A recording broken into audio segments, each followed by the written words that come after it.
اپنا مجمع لگائے بیٹھے تھے کہ ایسے آج ماشاءاللہ مسجد بھری پڑی ہے، اب آپ بیٹھے ہیں مسجد کے اندر، حضور شہنشاہ بغداد کی اپنے مریدوں میں، اپنے ماننے والوں میں ایسے ایک مجمع لگا کے بیٹھے تھے۔ تو حضور غوث اعظم نے نا ایک عجیب کام کیا جو محفل سے ہٹ کے تھا۔ کیا کیا؟ آپ باتیں ادھر کر رہے ہیں، غوث پاک نے ایسے پیچھے ہاتھ کیا، ایسے بیٹھے تھے نا آگے کو منہ کر کے، میری طرف سبھی دیکھیں اور غور سے سمجھیں، ایسے بیٹھے تھے منہ سامنے کر کے، اور ہٹ کے پیچھے ایسے نا ایسے ہاتھ کیا پیچھے کو۔ ہاتھ جب آگے کیا تو اتنے بازو بھی اور ہاتھ بھی پانی سے بھیگے ہوئے تھے۔ بازو کپڑے جو تھے نا یہ بھی پانی سے بھیگے، ہاتھ بھی پانی سے بھیگے۔ غلاموں نے پوچھا حضور یہ کیا ہو گیا، آپ نے پیچھے ہاتھ کیا، جب آگے لے کر تو پانی گر رہا ہے۔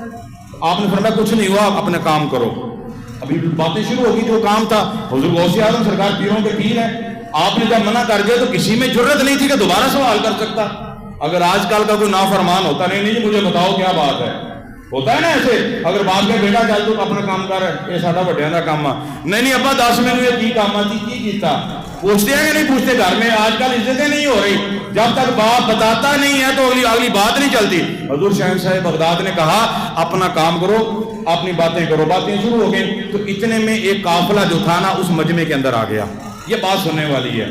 حضور شہنشاہ بغداد نے ان کو جب کہا نا کہ اپنا کام کرو، اپنی باتیں کرو، ایک قافلہ تھوڑی دیر کے بعد اس مجمع میں آ گیا اور ہاتھ جوڑ کر کھڑا ہو گیا، کہنے لگا اے شہنشاہ بغداد، اے عبد القادر جیلانی، اے غوث پاک سرکار، آپ کی بہت بہت مہربانی، یا غوث اعظم سرکار آپ کی بڑی بڑی کرم نوازی کہ آپ نے ہم پر یہ کرم کیا۔ کسی نے پوچھا کیا ہوا؟ انہوں نے کہا کہ ہوا کیا تھا، ہم ایک علاقے سے دوسرے علاقے میں سفر کر رہے تھے، کشتی میں سوار تھے، پانی کے درمیان میں جا کر ہماری کشتی جو ہے وہ پانی میں ڈوب گئی، ہم نے بلند آواز سے پکارا المدد یا غوث اعظم دستگیر۔ کیا کہا؟ بلند آواز سے المدد یا غوث اعظم دستگیر۔ کیا کہا؟ جب ہم نے کہا نا المدد یا غوث اعظم دستگیر، ابھی ہم نے یہ پکارا ہی تھا، ایک ہاتھ آیا اور ہاتھ نے ہماری کشتی کو اٹھا کے کنارے پہ رکھ دیا۔ تو ہم نے یہ دیکھا کہ جو ہاتھ کے اندر نگینہ ہے، جو انگوٹھی ہے، جو ہاتھ ہے، یہ کسی اور کا نہیں ہے، حضور غوث پاک یہ آپ کا ہی ہاتھ ہے۔ مریدی لا تخف کہہ کر تسلی دی غلاموں کو، قیامت تک رہے بے خوف بندہ غوث اعظم کا۔